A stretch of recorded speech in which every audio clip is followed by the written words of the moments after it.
نحمده ونصلي على رسوله الكريم اما بعد قال النبي صلی اللہ علیہ وسلم اصحابی كالنجوم بأيهم اقتديتم اهتديتم، میرے صحابہ ستاروں جیسے ہیں، جس کی بھی اقتداء کرو گے ہدایت پاؤ گے۔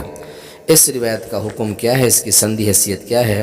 تو یہ حدیث سندن اور متن دونوں لحاظ سے موضوع اور باطل ہے، اور اس روایت کو رسول اللہ صلی اللہ علیہ وسلم کی طرف منسوب کیا گیا کہ جو جھوٹی روایت ہے، گھڑی گئی ہے اہل تشیع کی دشمنی میں۔ الجامع بیان العلم و فضل امام ابن عبد البر نے اپنی اس کتاب کے اندر اس روایت کو درج کیا ہے، اور امام ابن حزم رحمہ اللہ نے اپنی کتاب الاحکام کے اندر اس کو ذکر کیا ہے، اور اس میں ایک راوی ہیں سلام بن سلیم یا سلام بن سلیمان۔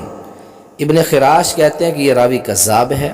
ابن حبان فرماتے ہیں رحمہ اللہ یہ موضوع احادیث سے روایت کرتا تھا، اور اس کے ضعیف ہونے پر سب کا اجماع اور اتفاق ہے۔ اور اس طرح کا راوی ہے حارث بن حسین، یہ بھی مجہول ہے۔ تو یہ روایت جو ہے سندن ضعیف ہے، اور یہ باطل اور موضوع گھڑی ہوئی روایت ہے۔ اور اس طرح 73 فرقوں والی جو روایت ہے یہ سنن ابی داؤد کے اندر آتی ہے، کتاب السنہ رقم الحدیث 4596۔ علامہ البانی نے اسے صحیح کہا، علامہ زئی رحمہ اللہ نے اس روایت کو اسنادہ حسن کہا ہے۔ تو اللہ تعالیٰ سے دعا ہے اللہ ہمیں ہر حدیث کو سند کے ساتھ پڑھنے کی توفیق نصیب فرمائے۔ السلام علیکم ورحمۃ اللہ۔